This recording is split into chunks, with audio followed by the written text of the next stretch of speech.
दोस्तों drama serial मैं के नवे एपिसोड में स्टार्टिंग में ही आप देखते हैं कि जैद की शादी के दस्तखत किए जा रहे होते हैं और पूरी महफिल सजी हुई होती है। वहाँ पे आरा आके कहती है, जैद मैं आपसे मिलना चाहती हूँ, मैं आपसे बात करना चाहती हूँ। जिस पे जैद के बाप जो है वो सिक्योरिटी वालों को बुलाते हैं और वो उसे कहते हैं, मैडम आप बाहर जाएं। आरा कहती है, जैद आप बाहर आ जाएं, मुझे ज़रूरी बात करनी है आपसे। तो वो जैसे ही बाहर जाती है पीछे जैद उसके पीछे जाता है और जाके कहता है, क्या बात करनी है आपको? तो आरा कहती है, हमारे साथ ना धोखा हुआ है। जैद कहता है, तुम्हारे साथ नहीं मेरे साथ धोखा हुआ है। तो वो कहती है, आपके बाप ने जो है वो मेरे भाई को धमकियां दे के खुद की बेइज्जती करवाई थी। जिस पे जैद कहता है, अच्छा ये कैसे हो सकता है, मैं नहीं मान सकता इस बात को। तो आरा कहती है, अगर यकीन नहीं आ रहा तो ऑफिस में जाके सीसीटीवी कैमरे पे जाके देख लो। जैद वहाँ से गाड़ी से निकल जाता है तो बाहर से लोग आते हैं और कहते हैं, जैद तो कार पे चला गया। सारे परेशान हो जाते हैं। तो जाफ़र कहता है, आसिफ देखो अच्छा नहीं किया जैद ने, अब लोगों को हम क्या मुँह दिखाएंगे। जाफ़र जैसे ही मुबशरा के पास आता है तो मुबशरा कहती है, डैड फ़ोन मिलाओ, अभी का अभी जैद को फ़ोन मिलाओ और पूछो कहाँ है। इतनी बेइज्जती बर्दाश्त नहीं कर सकती डैड, आपको पता है, अभी फ़ोन मिलाओ डैड। उसको कहता है, रिलैक्स हो जाओ बेटा, रिलैक्स हो जाओ, हम कोशिश करते हैं। तो जाफ़र कहता है, आसिफ क्या हो रहा है ये सब कुछ, मुझे तो समझ में नहीं आ रहा। तो आसिफ कहता है, यार वो लड़की 2 टके की जिसके खातिर वो जैद ज़िद पे अड़ा था, तो मैंने उसके भाई को बुलाया, ऑफ़र की, लेकिन नहीं मान रहा था तो मैंने उसको धमका भी दिया। जिसके बाद मुझे क्या पता था कि लड़की वहाँ तक पहुँच जाएगी। अब लड़की यहाँ आ गई, अब तो इसने सारा कुछ उसको बता भी दिया होगा। जिसके बाद जैद जो है वो चला गया है मुझे लगता है, लेकिन अब हम कुछ करेंगे तो अपनी इज़्ज़त बचेगी। तो जाफ़र कहता है, क्या करें अब? आसिफ कहता है कि आप मुबशरा को कहें कि रुखसती हो जाए, हमारे साथ चले, वैसे भी जैद घूम फिर के घर ही आएगा, फिर बात बन जाएगी। वो कहता है, कोशिश करता हूँ लेकिन बड़ी ज़िद्दी है मुबशरा, वो माने खुदा करे। ऐसा कह के वो आता है मुबशरा के पास और कहता है, बेटा बात सुनो, तुम जाओ, अब रुखसती का टाइम हो गया है, तुम अपने ससुर के साथ चली जाओ, और वैसे भी जैद घूम फिर के आ जाएगा घर और फिर बातें कर देंगे। जिस पे कहती है मुबशरा, बाबा कैसी बातें कर रही हैं आप, मैं कैसे ऐसे चली जाऊं बगैर शोहर के जो है रुखसती हो जाए, मैं कभी नहीं जाऊंगी, आपको तो पता है कि मेरी ज़िद का। जिस पे वो कहता है, बेटा देखो यहाँ मैं दूसरा तमाशा नहीं देखना चाहता, आप समझो, आप अभी जाओ, जैसे होगा कल को देख लेंगे। तो वो कहती है, ठीक है बाबा, आप कह रहे हैं तो मैं जा रही हूँ। वो चली जाती है और अपने ससुर के साथ गाड़ी में बैठ के रुखसती उसकी हो जाती है। वहाँ जैसे ही घर पहुँचते हैं तो मुबशरा कहती है अपने ससुर को, देखो आप अपने बेटे को कॉल मिलाओ, अभी का अभी बुलाओ, अगर वो नहीं आता तो मैं यहाँ से जा रही हूँ। जिस पे वो कहता है, बेटा आप गुस्सा ठंडा करो, वो आएगा, लेकिन अभी मेरी फ़ोन नहीं उठा रहा। तो मुबशरा कहती है, कैसा है आपका बेटा जो आपकी फ़ोन नहीं उठा रहा, मैं तो ऐसा सोच भी नहीं सकती थी कि वो इतना गिरा हुआ निकलेगा। देखिए आप उसको बुलाएं और उसको कहें, जब तक वो मेरे घर में आके मुझसे माफ़ी नहीं मांगेगा तब तक मैं यहाँ नहीं आऊँगी। मुझसे माफ़ी मांग के मुझे रुखसती करके यहाँ ले आएगा, फिर ही मैं आऊँगी, और अभी मैं अपने घर जा रही हूँ, और कह देना अपने बेटे को। ऐसे करके वो वहाँ से चली। वहाँ अकरम परेशान होकर कहता है कि आरा हमारी फ़ोन नहीं उठा रही, 15 कॉलें मैंने की हैं, पता नहीं कहाँ चली गई। तो उसकी बीवी कहती है कि आ जाएगी, परेशान क्यों हो रहे हो, यहीं होगी।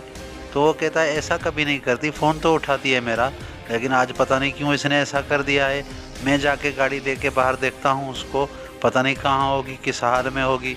इतने में आरा घर में आती है मायूस हो के।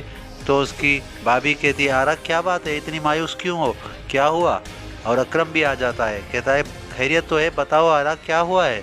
तो आरा कहती है, टूट चुकी हूँ, ख़त्म हो चुकी हूँ, अब पूछ रहे हो क्या हुआ है? मेरी मोहब्बत गई, मेरी हर चीज़ गई, मैं तो ज़िंदा रहने के लायक नहीं हूँ। ऐसा करके वो अपने कमरे में जाती है। तो अकरम कहता है, देखो आरा बैठ जाओ यहाँ पे। तो अकरम की बीवी कहती है, छोड़ दो उसे, रोने दो, कुछ दिल का बोझ उसका हल्का हो जाएगा। उधर कशमाला और उसका शोहर सुहागरात की तैयारी में होते हैं कि आज रात सुहागरात मनाएंगे और तुम कैसी हो, प्यार भरी बातें कर रहे होते हैं। तो इतने में ज़ोर से दरवाज़ा इनका खटखता है, ठक ठक ठक ठक, दरवाज़ा खोलो जल्दी। तो उसका भाई कहता है मुबशरा का, हाँ आ रहा हूँ, खैरियत तो है। जैसे ही दरवाज़ा खुलता है मुबशरा अंदर आती है और कहती है, तुम क्या चाहते हो, तुम यहाँ पे सुहागरात मनाओगे? मैं नहीं मनाने दूंगी। जब मेरी सुहागरात नहीं मान रही तो मैं आपकी कैसे मनाने दूंगी। तो कशमाला कहती है कैसी बातें कर रही हैं आप, पागल हो क्या, हमारी सुहागरात है, आज हम मनाएंगे। नहीं, मैं आपकी सुहागरात नहीं मनाने दूंगी। आपके भाई ने जो मेरे साथ किया है वो नहीं जानती आप। जिस पे कशमाला कहती है खुदा गवाह है, मुझे कुछ पता नहीं मेरे भाई ने क्या किया है, और वैसे भी मैंने थोड़ी कहा था कि वो आपको छोड़ के चला जाए। कुछ भी हो जाए मैं यहाँ बैठी रहूँगी जब तक हमारा भाई नहीं आता और मुझसे माफ़ी नहीं मांगता। इतने में मुबशरा का बाप भी पीछे आ जाता है। वो कहता है बेटा ऐसा मत करो, इनको सुहागरात मनाने दो, अगर तुम्हारी नहीं मन रही तो अल्लाह मालिक है कल तुम सुहागरात मना लेना, लेकिन इनको तो छोड़ो। वो किसी की नहीं मानती, वहाँ पे बैठ जाती है। दूसरी तरफ जाफ़र फ़ोन करता है आसिफ को, जैद का कुछ पता चला। तो वो कहता है यार नंबर उसका बंद जा रहा है। तो जाफ़र कहता है अच्छा नहीं किया उसने, हमारी बेइज्जती कर दी है। अब वो मुबशरा पागल होकर घूम रही है कि मैं सुहागरात किसके साथ मनाऊं, मैं क्या कहूं उसको, वो तो कशमाला वालों के कमरे में जाके बैठ गई है। तो आसिफ कहता है इतनी पागल है क्या, उसको समझाओ, कल आज रात किसी भी तरह उसको समझा लो, कल इंशाल्लाह जैसे ही जैद आएगा तो मैं उसको मना लूँगा और वो उसके ब्याह के ले आएगा, रुखसती उसके साथ ही उसकी होगी। अब इसको आज रात के लिए खुदा के लिए समझाओ। वहाँ जैसे ही जैद घर आता है तो आसिफ गुस्से में कहते हैं आ गए, कहाँ चले गए थे तुम और क्यों ऐसा करके चले गए थे, तुम्हें अंदाज़ा है आपके ऐसा करने से कितना हमारी इज़्ज़त पे नुकसान हुआ है। तो वो बात ही नहीं करते, सीधे आ जाते हैं अपने कमरे में और आके बैठते हैं। तो फिर से पीछे वो आता है और कहता है मैं आपसे बात कर रहा हूँ जैद, आपने अच्छा नहीं किया, ये क्या ड्रामेबाजी है आपकी। जिस पर जैद को भी गुस्सा आता है। वो कहता है अच्छा ड्रामेबाजी हमारी है या बाबा आपकी ड्रामेबाजी है, आपने क्या किया, आपने जो है वो आरा के भाई को वहाँ पे बुला के उसकी बेइज्जती की, उसको आपने धमकियाँ दी, ये भी कोई बात हुई। मुझे अफसोस हो रहा है आज, मुझे ऐसे नहीं लग रहा कि मैं अपने बाप के साथ हूँ, ऐसे ही लग रहा है मैं किसी अजनबी के साथ हूँ। आपका स्टेटस, आपका दोस्त, आपका बिजनेस, सारी खुशियाँ मेरी ले गए, अच्छा नहीं किया आपने मेरे साथ। तो उसका बाप कहता है कुछ भी हो, तुम गुस्से में हो, अभी बातें कर रहे हो, कल बात करेंगे ठंडे दिमाग से। तो वो कहता है नहीं, कल मैं यहाँ से चला जाऊँगा और आप जानो आपका काम जाने, ठीक है। ऐसा करके उसको वो छोड़ देता है। वहाँ कशमाला और उसका शोहर परेशान है इस पागल मुबशरा से कि कहाँ फंस गए इस पागल से, ना जाती है ना सुहागरात मनाने देती है, क्या करें। फिर इसको कशमाला कहती है देखो खुदा के लिए प्लीज़ मेरी बात मानो, आप बाहर जाओ, हमें छोड़ो, हम सुहागरात मनाएं, और आपकी अगर नहीं हो रही तो मेरा कसूर नहीं है, प्लीज़ आप बाहर जाएं, हमें छोड़ दें।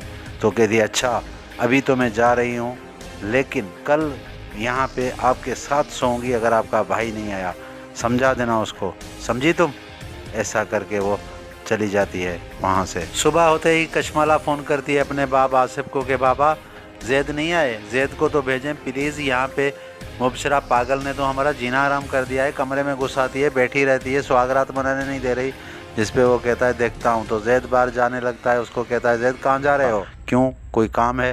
तो वो कहता है देखो बेटा मैं जो कुछ कर रहा हूँ आपके भले के लिए कर रहा हूँ, मैं तो ये सोचता था कि मेरे जाने के बाद तुम जो है वो अपनी बहन कशमाला का साथ मनुत दोगे और उसको बाप का प्यार दोगे, लेकिन वो इतनी परेशान है, उसके पास तो जाओ कम से कम।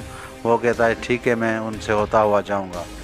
वो वहाँ से चला जाता है और आसिफ परेशान होकर बैठ जाता है। वहाँ सुबह होते ही मुबशरा आती है आंगन में और आके कहती है देखो अभी तक नहीं आया जैद, और आप बात सुन लो मेरी, अगर जैद नहीं आता, मुझे यहाँ से रुखसत करके नहीं ले जाता, तो मैं यहाँ किसी को सुकून से नहीं रहने देंगी। और कशमाला तुझे तो अपने घर वापस जाना ही पड़ेगा, मैं आपको बता रही हूँ। कशमाला कहती है डैडी से बात हो चुकी है, अभी अभी आने वाला है, थोड़ी देर में जैद आ रहा है। तो कहती है अच्छा जैद आ रहा है। तो उसके बाबा कहते हैं खुदा के लिए आप जाओ, कपड़े वपड़े चेंज करो और फ्रेश हो जाओ, जैद आ रहा है। जैद आ रहा है, लेकिन उसको कहना कि आए तो मेरे पाँव में गिरे और मुझसे माफ़ी मांगे, जिसके बाद ही मैं उसके साथ जाऊंगी, वरना मैं नहीं जाऊंगी। तो जाफ़र कहता है हाँ अरे बाबा आएगा, माफ़ी भी मांगेगा, आप खुदा के लिए जाओ, कमरे में जाके कपड़े ढंग के कोई पहन लो, बैठ जाओ। इतने में जैद आता है तो कशमाला कहती है भाई आपने ये क्या कर दिया, आप शादी से चले गए, अब इस पागल लड़की ने तो हमारा जीना ही हराम कर दिया है। घुसाती है कमरे में, ना सुहागरात मनाने देती है और कहती है जब तक जैद मेरे पाँव नहीं पड़ेगा तो हम नहीं जाएंगे। तो दोस्तों ये थी ड्रामा सीरियल मैं की नवीं किस्त, जिसमें आपने रिव्यू उसका सुना। किस तरह इसमें सीन दिखाए गए हैं। आने वाले एपिसोड्स और मज़ीद वीडियोस देखने के लिए चैनल को सब्सक्राइब ज़रूर कर दीजिए, लाइक कर दीजिए, बेल आइकन दबा दीजिए ताकि बर वक्त नोटिफिकेशन आप तक पहुंचते रहें। आप देख रहे हैं पाकिस्तानी उर्दू ड्रामा। इस चैनल में हम आपको दिखाते हैं मुख्तलिफ़ करैक्टर्स और अदाकार्स की बायोग्राफी और उनके लाइफ स्टाइल के बारे में, और मज़ीद मालूमाती वीडियोस यहाँ पे अपलोड होती रहती हैं। तो अभी चैनल को सब्सक्राइब कर दें, बेल आइकन दबा दें ताकि नोटिफिकेशन आप तक पहुँचता रहे। शुक्रिया।